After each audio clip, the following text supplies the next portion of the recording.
J'espère que vous allez bien, j'espère que vous vous portez bien.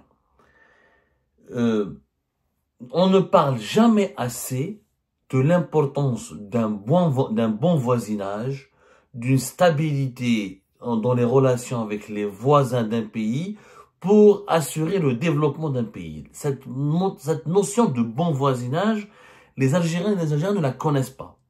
Ils ne comprennent pas qu'un pays ne peut pas se développer s'il vit dans un environnement hostile. Aucun pays au monde n'a réussi à se développer ou à garantir sa sécurité nationale, ou à créer de la richesse, ou à offrir de la prospérité et du bonheur, parce que le bonheur d'un peuple ne peut pas, est indissociable avec la prospérité économique, avec de bonnes conditions de vie. Les bonnes conditions de vie exigent une croissance économique, exigent des créations d'emplois, des bons salaires, et donc exigent une économie qui est dynamique, une économie qui exporte, qui produit. Ces réussites ou ces acquis sont impossibles pour un pays s'il a des relations de voisinage pourries, envenimées, ou s'il a des conflits ou des guerres à ses frontières. Aucun pays au monde n'a pu se développer dans une situation de guerre, dans son environnement géopolitique ou dans son voisinage immédiat. Il y a peut-être que deux exemples. L'exemple d'Israël, mais Israël c'est un exemple particulier qui a réussi à se développer économiquement, à devenir une force économique et militaire importante, parce qu'il y a eu le soutien, la caution de l'Occident et la protection des États-Unis d'Amérique et des grandes puissances occidentales. C'était un cas particulier. Ou la Corée du Sud, qui a pu devenir l'un des pays les plus riches et les plus développés du monde, en dépit d'un conflit armé, d'un conflit permanent de très forte tension avec sa voisine, la Corée du Nord, mais la Corée du Sud, avec la Chine et les autres pays voisins quand même, elle a des relations stables, plus ou moins stables. Même avec le Japon, qui n'est pas son voisin direct, parce que le Japon ils sont des îles, qui était son ancienne puissance colonisatrice, la situation s'est améliorée, les relations bilatérales se sont améliorées. Et il y a une sorte de pragmatisme où les pays, partout, que ce soit en Afrique subsaharienne, Afrique de l'Ouest par exemple, en Amérique latine, avec le Mercosur, en Amérique du Nord, ou l'Union européenne, ou l'Asie du Sud-Est, dans toute la planète, il y a des groupes de pays, il y a des unions régionales, des unions économiques, des unions monétaires, des unions politiques, des ententes politiques. À travers la planète, il y a des groupes, il y a des regroupements, il y a des blocs de pays qui se rassemblent pour travailler ensemble à la fin, pour à la fin arriver à la sécurité commune, à la création de richesses communes, à la prospérité commune. Aucun pays ne peut se développer en ayant des ennemis partout, en ayant des mauvaises relations partout avec ses voisins et sans pouvoir commercer avec ses voisins. La prospérité d'un pays commence par la possibilité de s'entendre avec ses pays voisins, de faire du commerce avec ses pays voisins et de créer des richesses avec ses pays voisins. Je vous donne un exemple très concret. L'Allemagne et la France, deux guerres mondiales, des dizaines de millions de morts, des destructions totales au début du XXe siècle. Aujourd'hui, la France et l'Allemagne, et le commerce entre la France et l'Allemagne, 186 milliards d'euros en 2022. 186 milliards d'euros en 2022. C'est énorme.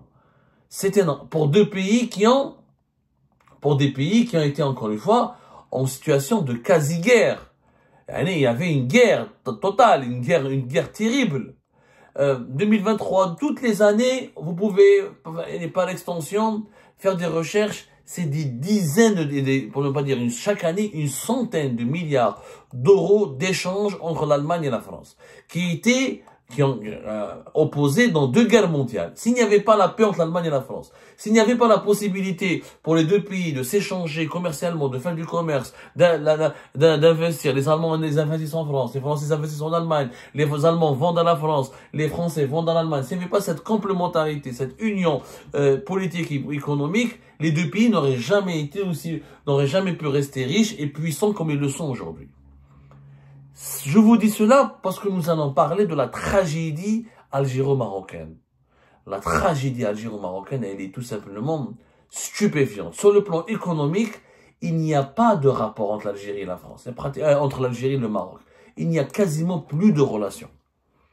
Et la faiblesse des relations économiques, l'absence de commerce bilatéral, l'absence d'échanges économiques entre l'Algérie et tous les autres pays du Maghreb, mais particulièrement avec le Maroc, parce que les deux pays les plus importants du Maghreb sont l'Algérie et le Maroc, c'est les deux pays les plus peuplés. 47 millions pour l'Algérie, pratiquement 39 millions pour le Maroc. C'est les deux pays les plus importants, c'est les deux marchés les plus importants et c'est les deux économies les plus importantes de la région. Le Maroc et l'Algérie.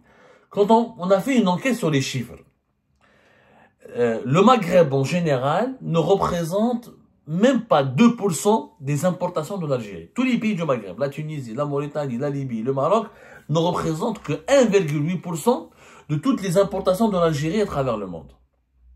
C'est-à-dire que l'Algérie achète très peu aux pays maghrébins. C'était 1,2% en 2018, 1,3% en 2019, 1,2% en 2020, jusqu'à 1,8% en 2023. Les derniers chiffres que nous avons pu obtenir. Avec le Maroc,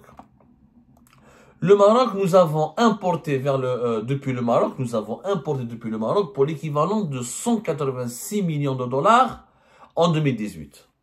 Les Marocains nous ont vendu comme marchandises pour l'équivalent de presque 186,7, presque 187 millions de dollars de marchandises en 2018. En 2023, le Maroc a exporté uniquement vers l'Algérie pour l'équivalent de 60 millions de dollars. 60,2 millions de dollars. Donc, malgré la rupture des relations diplomatiques entre les deux pays en 2021, on a continué à importer des produits depuis le Maroc pour l'équivalent de 60 millions de dollars. C'est pratiquement pas d'importation. Deux pays voisins qui parlent la même langue, qui partagent la même religion, qui ont pratiquement les mêmes valeurs culturelles et sociales, qui ont une histoire commune, qui ont une grande géographie commune, qui sont situés au cœur en Afrique du Nord, qui sont le cœur du Maghreb, qui sont à la porte de l'Europe et la porte de l'Afrique subsaharienne depuis le sud. La porte de l'Europe pour l'Afrique subsaharienne et la porte de l'Afrique subsaharienne pour l'Europe. C'est quand même impressionnant leur situation géographique. Et pourtant, leurs échanges économiques sont quasi nuls. L'Algérie n'a importé depuis le Maroc que 60 millions de dollars en 2023, alors qu'elle importait pour 86 millions de dollars. Déjà, avant la rupture des relations diplomatiques, c'est très peu. 186 pays, des importations de 186 millions de dollars de l'Algérie depuis le Maroc, c'est très très peu. On va voir les exportations. Pour les exportations, la même chose. Le Maghreb, tout le Maghreb, pas uniquement le Maroc, ne représente que 3,6% des exportations algériennes à l'étranger. 3,6. C'est-à-dire que l'Algérie, comme elle n'achète pas beaucoup aux pays maghrébins, elle leur vend pas beaucoup non plus. Donc il n'y a quasiment pas de relation économique avec nos voisins. On leur vend très peu et on leur achète très peu. Par exemple, ce chiffre est en chute. Hein. En 2020, le Maghreb représentait 6,7% des exportations algériennes à l'étranger.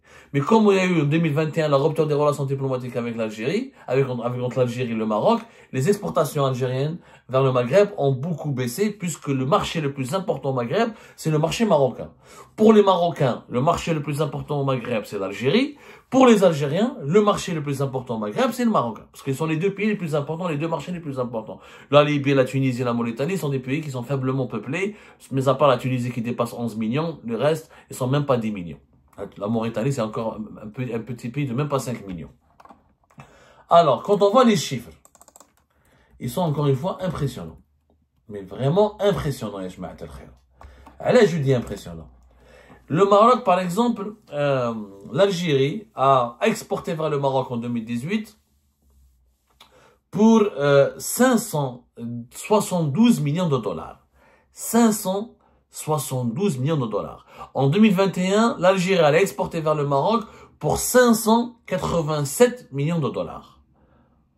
Et depuis la rupture des relations diplomatiques, ça a chuté totalement. En 2023, l'Algérie n'a exporté vers le Maroc pour 45,8 millions de dollars. Nous avons perdu beaucoup d'argent. Alors qu'avec le Maroc, on pouvait se faire de l'argent. La partie, bien sûr, le gaz constituait le principal poste d'exportation de l'Algérie vers le Maroc. Avec les dates, etc. Mais surtout le gaz, parce qu'il y avait le gazoduc Maghreb-Europe qui passait par le territoire marocain pour aller jusqu'à l'Espagne et qui a été fermé, qui a été abandonné par l'Algérie depuis octobre 2021. Non, octobre 2021, octobre 2022. Octobre 2021. L'Algérie, elle avait fermé le Maghreb-Europe. C'est complètement débile puisque, qu'on le veuille ou non, on exportait. Le Maroc était un client pour l'Algérie. Et on aurait pu faire de l'argent avec le Maroc. Voilà, novembre 2021, c'est ça. Fin novembre 2021, juste après la rupture des relations diplomatiques. Il n'y avait plus le robinet le gazoduc qu'elle a été récupéré par l'Espagne et le Maroc et ils sont en train de l'utiliser. Or, sur les chiffres, on aurait pu gagner encore plus d'argent. On exportait davantage au Maroc que ce qu'on importait depuis le Maroc.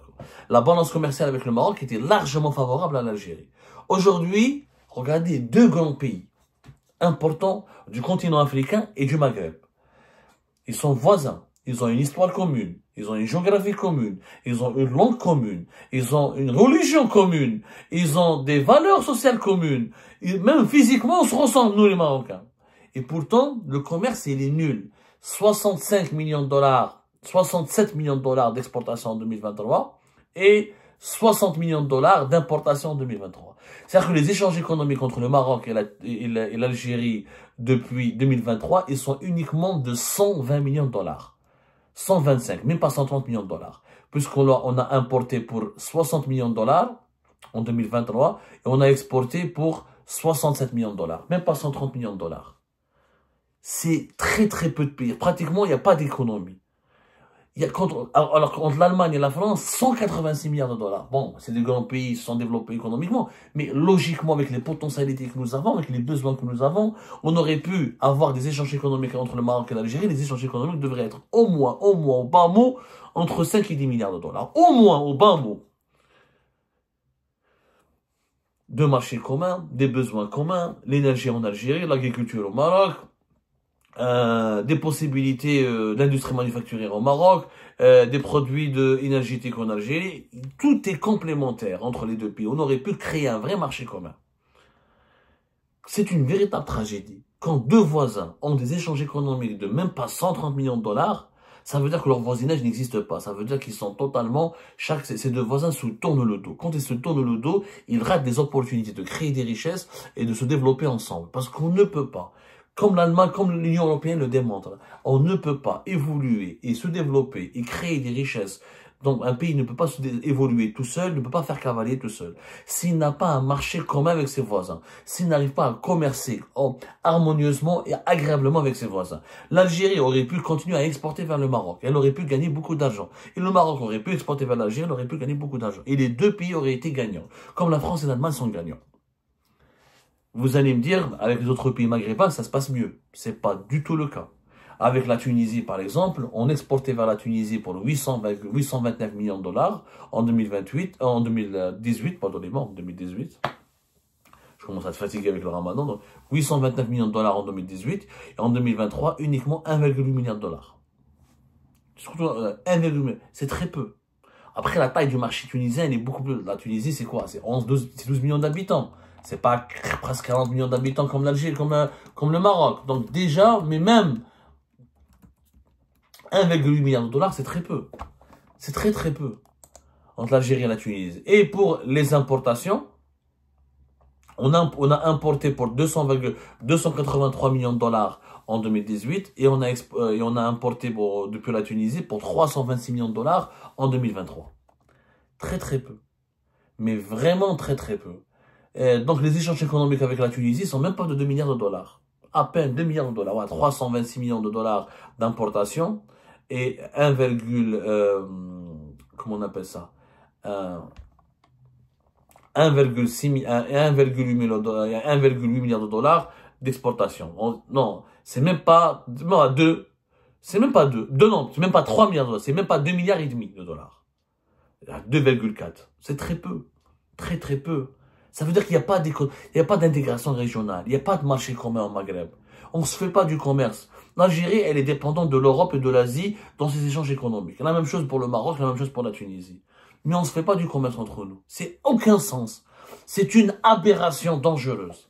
À partir du moment où on n'arrive pas à faire du commerce ensemble, à avoir des activités économiques ensemble, ça veut dire qu'on est inexistant sur le plan économique, ça veut dire qu'on est ultra dépendant des autres et de l'étranger. Alors qu'on aurait pu créer des richesses ensemble entre nous, les pays du Maghreb.